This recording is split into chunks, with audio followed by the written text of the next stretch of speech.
नाज़रीन, Israeli settlers ने अपनी ही फौज के ऊपर हमला कर दिया है और बेसिस के ऊपर जो है वो जाकर अटैक किया। ये इजराइल के अंदर से अब तक की सबसे बड़ी खबर सामने आ रही है। इजरायली सेटलर्स ने अपनी ही फौज पर और बेसिस के ऊपर जाकर अटैक कर दिया है। इसके साथ साथ मैक्रोन की कॉल हुई है ईरानी सदर के साथ, और हालांकि फ्रांस जो है वो उसने इजराइल के डिफेंस के अंदर भी हिस्सा लिया है जो ईरानी मिसाइल्स और ड्रोन्स आ रहे थे, और अभी मैक्रोन की कॉल हुई है ईरानी सदर के साथ, और अरब ईरान जो राब्ते हैं वो भी जारी है। और मिस्र के जो सदर हैं उन्होंने एक बड़ी अहम तरीन बात की है, जब इस वक्त तो नॉर्मलाइजेशन की सारी बात दोबारा से चल रही है, तो उन्होंने कहा है कि ये जो फॉर्मूला पीस का लाया जा रहा है ये किसी तौर पर जो है वो काबिल अमल नहीं है। और उन्होंने कहा कि लोगों की नॉर्मलाइजेशन के बगैर गवर्नमेंट्स की नॉर्मलाइजेशन से कुछ हासिल होने वाला नहीं है। उधर ट्रंप साहब जो हैं वो, एक तो सारी बात है दुनिया में उनकी पॉलिसी जो है वो क्राइसिस पैदा कर रही है, मजीद जंगों की बुनियाद बन रही है उनकी जो पॉलिसीज है, लेकिन खुद अमेरिका के अंदर भी वो क्राइसिस दर क्राइसिस जब वो खड़ा कर रहे हैं। अच्छा, अब हुआ क्या है कि ट्रंप साहब वहां पर जो बिल लेकर आए हैं उसके बारे में ये बताया जा रहा है कि ट्रिलियंस ऑफ डॉलर्स का जो डेफिसिट है वो वहां पर इंक्रीज होने जा रहा है अमेरिका में। अब देखिए ना, उनका डॉलर उसकी जो क्रेडिबिलिटी है वो डैमेज हुई है, और अब जो ये सारी उनकी पॉलिसी और तिजारती जंग और ये सारा, तो उनकी जो डेफिसिट है वो बढ़ने जा रहा है ट्रिलियंस के अंदर, ठीक है ना। और खुद Elon Musk during the election campaign ये कह चुके हैं कि अमेरिका जो है दिवालिया भी हो सकता है, सबसे दुनिया का सबसे ज्यादा मकरूज तरीन मुल्क है। तो अब इलोन मस्क और ट्रंप की दोबारा लड़ाई छिड़ गई है, और इलोन मस्क ने कहा है कि अगर ट्रंप का बिल पास हो जाता है तो अमेरिका में मिलियंस ऑफ जॉब जो है वो खत्म हो सकती हैं, ठीक है ना, मिलियंस ऑफ जॉब जो है वो खत्म हो सकती हैं। इलोन मस्क और ट्रंप का फड्डा दोबारा से पड़ गया है, और उधर न्यूयॉर्क के जो मेयर हैं उनके साथ ट्रंप का फड्डा जारी है। तो ये इंटरनल क्योज है वो अमेरिका के खुद अंदर बढ़ रहा है ट्रंप की पॉलिसी की वजह से। और अगर आप देखें तो ट्रंप जो है वो एक वन मैन शो है। उसका सेक्रेटरी ऑफ स्टेट क्या कर रहा है किसी को कोई पता नहीं। वो सेक्रेटरी ऑफ स्टेट जो होता है वो नजर आता है दुनिया में, दौरे कर रहा है, ये कर रहा है, वो कर रहा है। वो सेक्रेटरी ऑफ स्टेट जनाब वो वाशिंगटन ही बैठा हुआ है। सेक्रेटरी डिफेंस और एनएसए, उसकी जो पूरी टीम है उसमें बस ट्रंप ही है। ट्रंप जो है वो वन मैन शो है। सो अब ये खुद अमेरिका में एक बड़े क्राइसिस जब वहां पर पैदा हो रहे हैं, और ट्रंप की जो करीबी तरीन उसके जो सर्कल था, करीबी तरीन लोग थे, वो भी अब खुलकर जब ट्रंप के ऊपर तनकीद कर रहे हैं। अच्छा, अब जरा आगाज हम करते हैं जो इजरायली सेटलर्स के हवाले से एक बड़ा वाकया पेश आया है। नाज़रीन, जुल्म की स्टेजेस होती हैं और तारीख इससे भरी पड़ी है, और जुल्म होता है फिर बढ़ता है, और बढ़ते बढ़ते फिर एक ऐसी स्टेज आ जाती है कि जालिम अपने अंजाम को पहुंच जाते हैं। और अगर हम इस रीजन को देखें, और ये कनान का इलाका, ये इजिप्ट का इलाका, ये तो फिर तारीख, यहीं फिरौन पैदा हुए, यहीं उनके जो मजालिम हैं उनकी दास्तानें आज तक वो सामने हैं दुनिया के, और फिर उनका जो अंजाम हुआ ये भी, यानी इस रीजन के अंदर तो इसकी खासियत है, जालिम आए, उन्होंने बड़े बड़े मजालिम किए और फिर अपने अंजाम को पहुंच गए। तो ये तारीख का हिस्सा है। अच्छा, अब इसराइल के अंदर कुछ बड़े वाकयात हो रहे हैं, और इसराइल के अंदर एक बड़ी डिवीजन है, और वहां पर एक अफाम ऑफ सिविल वॉर जारी है। एक बहुत बड़ी डिवीजन है, लेकिन वो उसको हमेशा छुपाने की कोशिश करते हैं। इस पर बहुत कम बात होती है, लेकिन इसको वो हमेशा छुपाने की कोशिश करते हैं। अभी जो ईरान पर इन्होंने जंग मुसल्लत की उसमें भी एक बड़ा फैक्टर अंदरूनी डिवीजन भी था। आप याद करें उस वक्त नेतन्याहू की गवर्नमेंट किस बिल्कुल वो गिरने की उस सतह के ऊपर आ गई थी, और वोटिंग चंद घंटों में होने जा रही थी, और आखिरी लम्हे में वो एक पार्टी जब वो नेतन्याहू की साइड के ऊपर आई और नेतन्याहू की गवर्नमेंट जब बच गई। तो ये ईरान जंग की वजह से इन्होंने अंदरूनी यूनिटी पैदा करने की कोशिश की, बट दे आर फॉलिंग, ये बात क्लियर है। अब वेस्ट बैंक में इजरायली जो सेटलर्स हैं उनके जुल्म की भी अपनी दास्तानें हैं। एक तो गजा में जुल्म हो रहा है, लेकिन जो वेस्ट बैंक के अंदर जुल्म हो रहा है और इजरायली सेटलर्स जाकर कर रहे हैं उसकी भी अलग दास्तानें हैं। अच्छा, वहां पर इजरायली सेटलर्स जो हैं वो बाकायदा असलहा लेकर, और उनके साथ इजरायली फौज होती है, वो फलस्तीनी उनके इलाकों पर, उनके विलेजेस पर, उनकी जमीनों के ऊपर, उनके घरों के ऊपर हमले करते हैं, उनको शहीद कर देते हैं, और बड़ी बड़ी दर्दनाक मिसालें, दर्दनाक वाकयात वहां से रिपोर्ट हो रहे हैं। और इन 20-21 महीनों के अंदर ये जो वायलेंस है वो बढ़ा है। अच्छा, अब हुआ क्या कि 2 दिन कबल एक अजब वाकया वहां पर हुआ। 2 दिन कबल जब वहां पर अजब वाकया हुआ, और वो कैसे, इजरायली सेटलर्स हस्बे मामूल जो है वो हमला कर रहे थे फलस्तीनियों के ऊपर, लेकिन इजरायली फौज ने आकर इजरायली सेटलर्स को गिरफ्तार कर लिया। ये इस तरह से, यानी इजरायली फौज बाकायदा साथ होती है।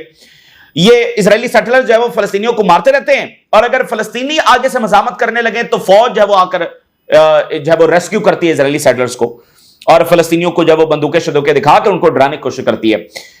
अच्छा, तो फौज ने इजरायली सेटलर्स को पकड़ लिया, गिरफ्तार कर लिया। ये एक अनयूजुअल वाकया था।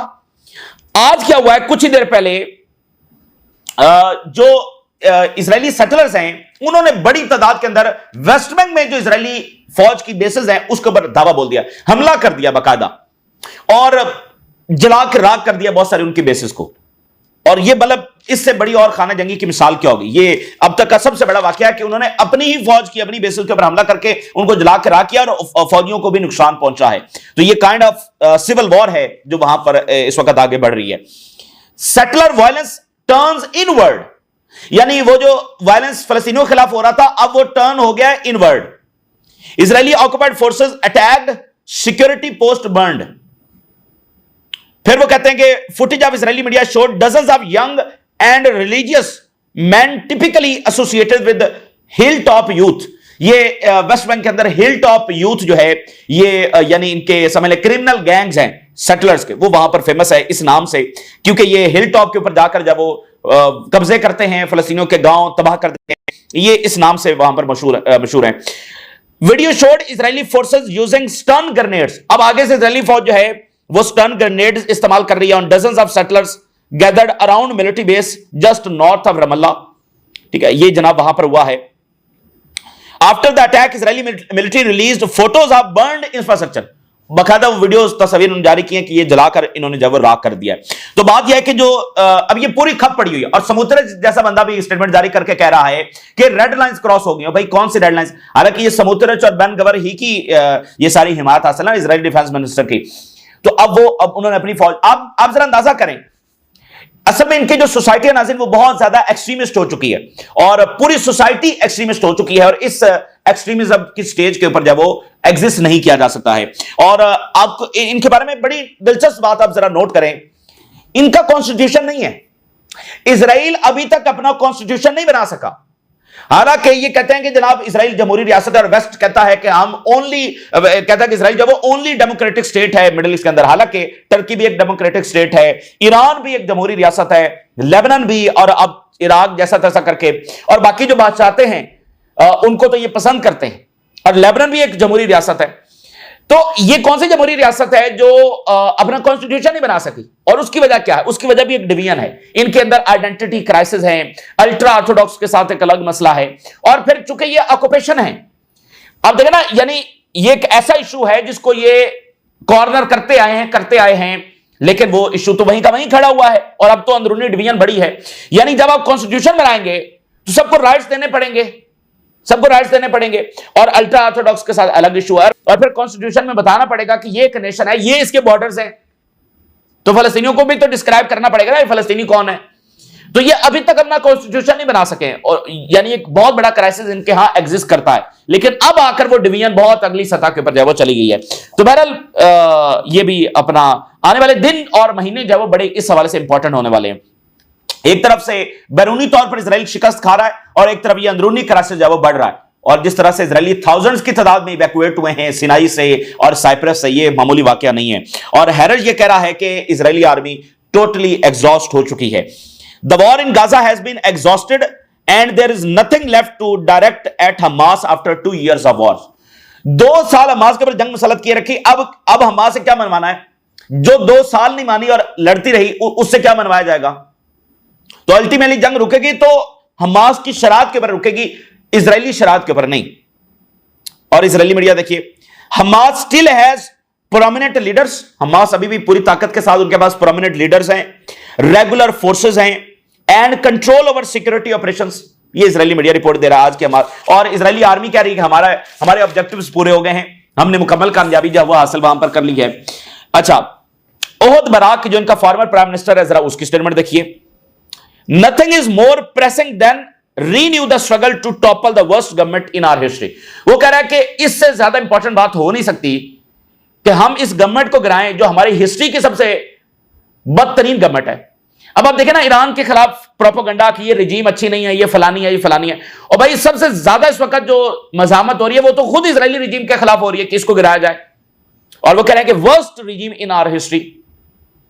तो ये बस वेस्ट जो होता है वो खेलता है, कभी वो शाम में बशर अल असद को जालिम बनाकर खेलता है, कभी वो इजिप्ट में मोहम्मद मुर्सी को जालिम बनाकर खेलता है, कभी वो मुअम्मर कज़ाफी को जालिम बनाकर, कभी सद्दाम हुसैन को। तो ये उनकी इंटरवेंशन के, उनके यहां पर जंगी छेड़ने के मुख्तलिफ जवाब हैं। ईरान के खिलाफ उनका अलग जवाब है, फलस्तीनियों के ऊपर 100 साल से जुल्म कर रहे हैं और जवाब खत्म ही नहीं हो रहे। Ending the war is of utmost importance, सबसे ज्यादा जरूरी है कि गजा की जंग जो है वो रोकी जाए। ईरान के हवाले से इसने कहा है कि if no progress is made in negotiations with Iran we will find ourself in war of attrition. अब ये बड़ी इंपॉर्टेंट बात है, ये भी ये कह रहा है कि ईरान के साथ जंग होगी और वो कह रहा है कि बेहतर यह है कि हम ईरान के साथ निगोशिएशंस कर लें। अगर हम ईरान के साथ जंग में गए तो फिर वॉर ऑफ अट्रिशन होगी, यानी वॉर ऑफ अट्रिशन में यह होता है कि आहिस्ता आहिस्ता वो खत्म होता चला जाता है, यानी वो इजराइल के बारे में कह रहा है कि हम आहिस्ता आहिस्ता जब वो खत्म होते चले जाएंगे, ईरान हारने वाला नहीं है। अच्छा, तो ये बात होगी। अब जरा ईरान के हवाले से क्या डेवलपमेंट्स है, देखिए सब तज्जिए भी कर रहे हैं, रिपोर्ट्स भी हो रही हैं, डेवलपमेंट्स भी आ रही हैं कि आगे क्या होगा, क्या कोई यहां पर ऐसी कंप्रिहेंसिव सेटलमेंट हो जाएगी, कोई मुआहिदा तय पा जाएगा अमेरिका का, ईरान का, न्यूक्लियर निगोशिएशंस जो है वो आगे बढ़ जाएंगे, या कुछ ऐसा हो जाएगा, या फिर जंग होगी। अच्छा, मेजोरिटी ये समझती है कि जंग होगी, खुद ईरान ये समझता है, ईरान में इस बात को ज्यादा आप कह लें कि इस बात को देखा जा रहा है कि जंग होगी, और ईरान इसलिए बहुत ज्यादा जो है वो तैयारी कर रहा है। अच्छा, अब यहां पर देखिए कि राब्ते बहुत बड़ी सतह के पर हो रहे हैं। मैक्रोन की कॉल हुई है ईरानी सदर को, हालांकि अभी कुछ घंटे पहले तो फ्रांस ने यह एडमिट किया कि हम भी यहां पर मिसाइल रोकते रहे हैं। तो मैक्रोन जो है वो उन्होंने कॉल की है ईरानी प्रेसिडेंट को, और ईरानी प्रेसिडेंट ने उनको खूब सुनाई है कि ये जो आपके डबल स्टैंडर्ड्स हैं, इसी की वजह से ये क्राइसिस सारा जो वो इमर्ज कर रहा है। President Masoud Pezeshkian in a phone call with his French counterpart Macron, the double standards of the International Atomic Energy Agency have caused numerous crises for the security of the region and the world।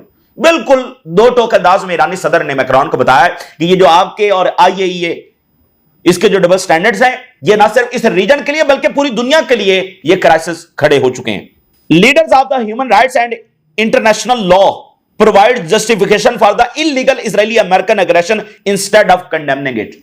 बावजूद इसके कि तुम लोग जो है जो अपने आप को चैंपियन बताते हो इंटरनेशनल लॉ के, ह्यूमन राइट्स के, तुम इजराइल और अमेरिका को कंडेम करो, तुम जो है उसको जस्टिफाई कर रहे हो। ये ईरानी सदर ने खुलकर जो बात की है। यूरोप को, असल यूरोप जो है ना, एक तो रिवायती वो पॉलिसी है बुक्स वाली, और दूसरा यूरोप फिर साथ साथ ये भी समझ रहा है कि ये एक रीजनल वॉर उनको सूट नहीं करेगी, और अगर स्ट्रेट ऑफ हुर्मुज़ बंद हो गया इस हालत में, जब बरतानिया, फ्रांस, इन सब की इकोनॉमीज, फार राइट, बहुत सारे क्राइसिस, इमिग्रेशन, ये सारे इश्यूज खड़े हुए हैं, और यूक्रेन का मसला वहीं का वहीं है। तो अगर ये स्ट्रेट ऑफ हुर्मुज़ बंद हो गया, रीजनल वॉर हो गई, अफ्रीका में तो ऑलरेडी जंगें जारी हैं, तो फिर यूरोप को ये सूट नहीं करेगा। तो ये बात उनको समझ में तो आ रही है, लेकिन वो बहुत आगे बढ़कर जो है ना इसको रोकने में किरदार अदा नहीं कर रहे हैं। वो रिवायती वही पॉलिसी कि इजराइल को सेल्फ डिफेंस का हक है, इजराइल ये है, इजराइल वो है। तो जब तक वो इजराइल को लगाम नहीं डालेंगे तब तक ये मसला हल नहीं होगा। अच्छा, इजिप्ट के जो फॉरेन मिनिस्टर हैं उन्होंने कॉल की है ईरान के फॉरेन मिनिस्टर को, और इजिप्ट और ईरान इस वक्त काफी करीब आ रहे हैं। हालांकि इनका एक तनाज़ा चलता रहा है कई सालों तक, लेकिन इजिप्ट और ईरान इस वक्त काफी करीब आ रहे हैं, और जो न्यूक्लियर फ्री मिडिल ईस्ट है उस पर भी दोनों का कंसेंसस है। मिस्र के जो सदर हैं उन्होंने बड़ी इंपॉर्टेंट स्टेटमेंट जारी की है, peace can not be achieved through normalization rejected by the people. अब यह बात है जो सबसे ज्यादा इंपॉर्टेंट बात है, और मिस्र के सदर यह बात कर रहे हैं, पीस अचीव नहीं हो सकता, नॉर्मलाइजेशन करने से कुछ हासिल नहीं होगा, क्योंकि इससे पहले जो नॉर्मलाइजेशन हुई हैं अब्राहम अकॉर्ड की सूरत में, उसमें कुछ हासिल नहीं हुआ, मिडिल ईस्ट से जंगें खत्म नहीं हुई। उसकी वजह क्या है? क्योंकि ये पॉलिटिकल इलीट नॉर्मलाइजेशन कर रही है, अवाम नॉर्मलाइजेशन नहीं कर रहे हैं। और इस जंग का जो सबसे ज्यादा नुकसान हुआ है, जो 21 महीने यहां पर जुल्म जारी रहा है, इसका सबसे नुकसान यह हुआ है कि मिडिल ईस्ट में अवाम के सामने इजराइल की मुकम्मल हकीकत है, पहले भी थी लेकिन अब ज्यादा है, ठीक है ना। क्योंकि पिछले कई सालों में नाज़रीन एक प्रोसेस यहां पर किया गया कि इजराइल के बारे में जरा अच्छे ख्यालात, अच्छा जी इजराइल को मानना जरूरी है, इस तरह की जो व्यू है उसको प्रमोट किया गया। लेकिन अब तो अवाम ने देख लिया और अवाम किस तौर पर इसको मानने के लिए तैयार नहीं है। तो इजिप्ट के सदर इसी बात को इंडोर्स कर रहे हैं कि अगर अवामी सतह पर रिजेक्शन है तो ऊपर वाली सतह पर आप मानकर जब वो क्या कर लेंगे, ठीक है ना। तो ये बड़ी इंपॉर्टेंट बात है। अगर इससे हटकर कोई देखता है तो वो इल्यूजन का शिकार है, वो रियलिटी फिर नहीं देख पा रहा, और उसका नतीजा फिर यही होता है कि वो फिर नई जंगें छिड़ जाती हैं। तो इसलिए मिडिल ईस्ट में जंगें नहीं रुक सकी। एक तो वेस्ट इजराइल को लगाम डाले, और फिर मिडिल ईस्ट की जो रियासतें हैं वो मशरूत करें अपनी नॉर्मलाइजेशन को फलस्तीनी हुकूक के साथ। ये पॉसिबल नहीं है कि फलस्तीनियों के ऊपर ये जुल्म होता रहा और फिर लेबनान पर हमला हो जाए, फिर यमन पर हो जाए, फिर ईरान पर हो जाए, और ये कह नहीं हमने तो नॉर्मलाइजेशन करनी है। ये इल्यूजन है, इसीलिए इससे कुछ हासिल नहीं होगा। ईरान ने कहा है कि ये जो ट्रंप की जो स्टेटमेंट्स आ रही हैं, कभी कहता है मैं सैंक्शन रिलीफ देने जा रहा था लेकिन सुप्रीम लीडर की वजह से, उसके बयान की वजह से मैं पीछे हट गया, ये होगा। तो उन्होंने कहा ये सिर्फ डिसेप्शन है, ये सिर्फ साइकोलॉजिकल और मीडिया गेम है, इसका हकीकत से कोई ताल्लुक नहीं है। अब देख रहे हैं ट्रंप की वो अपने आप को चूंकि सबसे ज्यादा चालाक समझता है, अब कहता है मैं सैंक्शन रिलीफ देने जा रहा था सुप्रीम लीडर की बयान की वजह से, मैं अब नहीं दे रहा। मतलब वो अपने आप को बस ये समझता है कि बस मैं ही मैं हूं, ठीक है ना। अब तुम बड़ा रहम करने जा रहे थे ईरान पर, जो तुमने एक स्टेटमेंट की वजह से अब तुम पीछे हट गए हो। Trump playing psychological and media games, president comments are not aimed at solving the problem between the two countries. Trump का कोई फोकस नहीं है कि मसाइल हल किए जाए, but these statement should be viewed more in context of psychological and media games than as a serious expression in favor of the dialogue or problem solving। इसको एक संजीदा या प्रॉब्लम सॉल्विंग उस तनाजुर में देखने की बजाय इसको बस इस तनाजुर में देखा जाए कि ये मीडिया गेम्स है। मीडिया को हेडलाइंस मिल जाती हैं, ट्रंप की बस पूरी दुनिया में हेडलाइंस चल जाती हैं। कभी कहता है सैंक्शन रिलीफ दे रहा हूं, कभी कहता है ईरान के साथ मुज़ाकरात कर रहा हूं, कभी कहता है ईरान पर दोबारा हमला करूंगा, कभी कहता है सुप्रीम लीडर को निशाना बनाऊंगा। That's all psychological and media games, इसका हकीकत के साथ कोई ताल्लुक नहीं है। तो अमेरिका ये कह रहा है कि साइबर अटैक्स ईरान इस वक्त कर रहा है। अच्छा, इस वक्त अगर आप देखें तो भरपूर इंटेलिजेंस और साइबर वॉरफेयर तो जारी है। अब अमेरिका का ये दावा कि ईरान उनके ऊपर कर रहा है या नहीं कर रहा है, ये तो एक जवाब भी हो सकता है कि देखिए ईरान हमारे लिए ये है और खतरनाक है, लेकिन एक साइबर और इंटेलिजेंस वॉर पूरी तरह से जारी है। Cyber entities affiliated with Iran में target American devices and networks.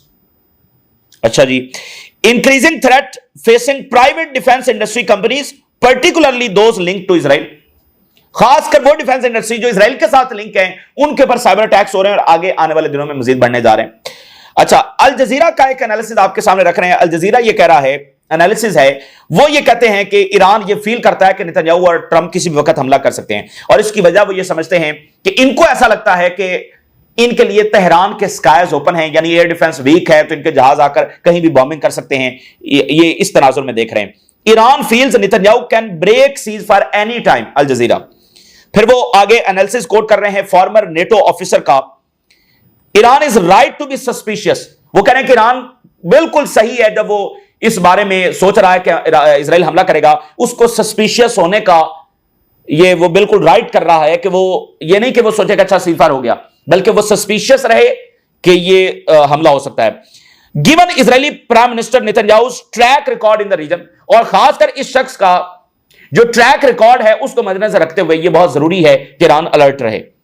It is very obvious that Netanyahu is a warmonger. यह बिल्कुल वाज़ेह है कि नेतन्याहू एक वॉर मॉन्गरर है।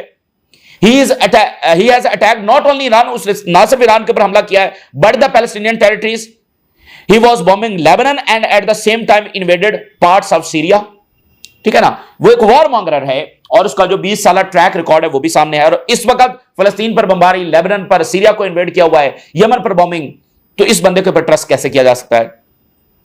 One factor that could tempt Netanyahu to restart attack in Iran is weak air defense, which have so far proven ineffective against Israeli raids। अब ये analysis है कि नेतन्याहू को ये लगता है कि ईरान का एयर डिफेंस रोक नहीं सकता इजरायली जहाजों को, इसलिए वो जाकर अटैक कर सकता है। The skies are open for the American and for the Israelis, which is very attractive for Netanyahu.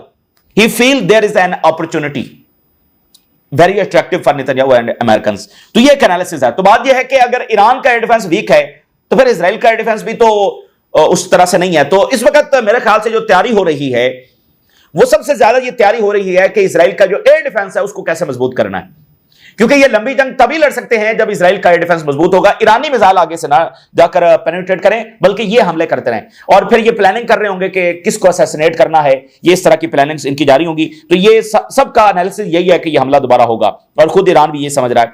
Israeli general ये कह रहा है कि अगर हम जंग में गए तो फिर हमारी कैलकुलेशन से उलट नतीजा आ सकता है।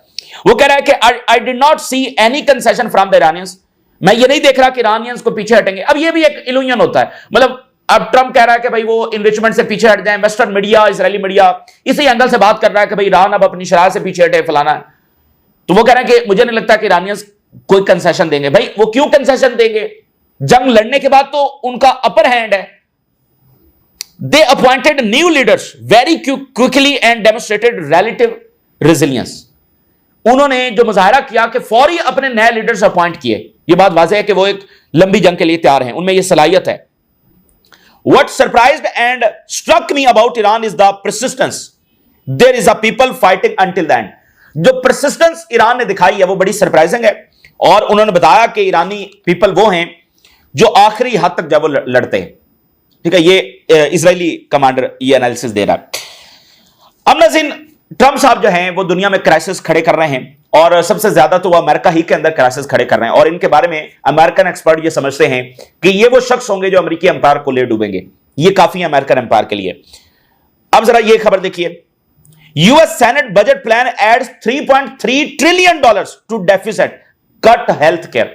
अब ये डिफेंस में पैसे डाल रहा है, आगे पीछे जो भी ये बजट लेकर आया है उसमें हेल्थ भी कट हो रहा है, मेडिकेयर वो भी कट हो रहा है, सोशल जो वेलफेयर प्रोग्राम्स हैं उससे पैसा निकाला जा रहा है, और ओवरऑल जो उसका बजट है उसके मुताबिक अमेरिका का जो डेफिसिट है, बजट का ऑलरेडी डेफिसिट है, उसके अंदर $3.3 ट्रिलियन का इजाफा होने जा रहा है।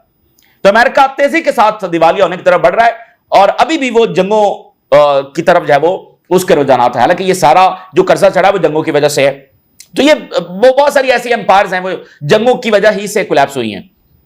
Musk blast Trump spending bill. अब वो मस्क और ट्रंप का फिर फटा पड़ गया। Sharp criticism of Trump latest tax and spending proposal, labelling the senate version of the legislation as utterly insane and destructive. Elon Musk ने कहा कि ये पागलपन है और ये डिस्ट्रक्टिव बिल है। Senate bill will destroy millions of jobs in America and cause immense strategic harm to our country. Elon Musk ने कहा कि यह स्ट्रेटेजिक मिस्टेक होगी ये वाला बिल लेकर आना, क्योंकि हमारी इकोनॉमी कमजोर होगी, इकोनॉमी कमजोर होगी तो फिर सारी चीजें इकोनॉमी पर खड़ी हैं। Musk warned that passing the bill would constitute the political suicide for the Republican party. Very important. उन्होंने कहा कि ये रिपब्लिकन पार्टी के लिए पॉलिटिकल सुसाइड होगी, यानी इसकी पॉपुलैरिटी धड़म से नीचे गिरेगी। लेकिन सारी बात ट्रंप तो फिर आगे बढ़ेगा, वो तो ये बात सुनने वाला नहीं है। तो इलोन मस्क कह रहा है ये पॉलिटिकल सुसाइड होगी रिपब्लिकन पार्टी के लिए। The continuation of a growing rift between Musk and Trump administration. ये जनाब एक नया पेंडोरा बॉक्स है वो वहां पर खुल गया है। और आखिर में खबर देखिए, UK living standards squeezed despite leading G7 growth. तो इन मुल्कों की इकोनॉमीज अंदरूनी क्राइसिस, जारी बात है ये मजबूत तरीन मुल्क है, लेकिन ये जंगें करते करते करते इस स्टेज पर पहुंच गए हैं कि अगर ये इजराइल की जंगों में मजीद जाएंगे तो देखें ईरान जैसे मुल्कों ने तो रेजिस्ट करना है, और मशरिक जब वो रेजिस्ट करेगा तो ये अगर जंगों में मजीद जाएंगे तो इनकी इकोनॉमीज और इनकी सोसाइटी, सबसे बढ़कर इकोनॉमी से भी बढ़कर सोसाइटी वो अफोर्ड नहीं करती, वो इसको मजीद जंगें नहीं चाहती। तो अगर ये लोगों की विल के खिलाफ जाकर जंगें करेंगे तो अभी तक आप देख रहे हैं ट्रंप ने क्या अचीवमेंट हासिल की है। ये इस वक्त की ताजा तरीन डेवलपमेंट्स है जो आपके साथ शेयर किया हमने। राज रोगा करें, इजाजत दीजिए, अल्लाह हाफ़िज़।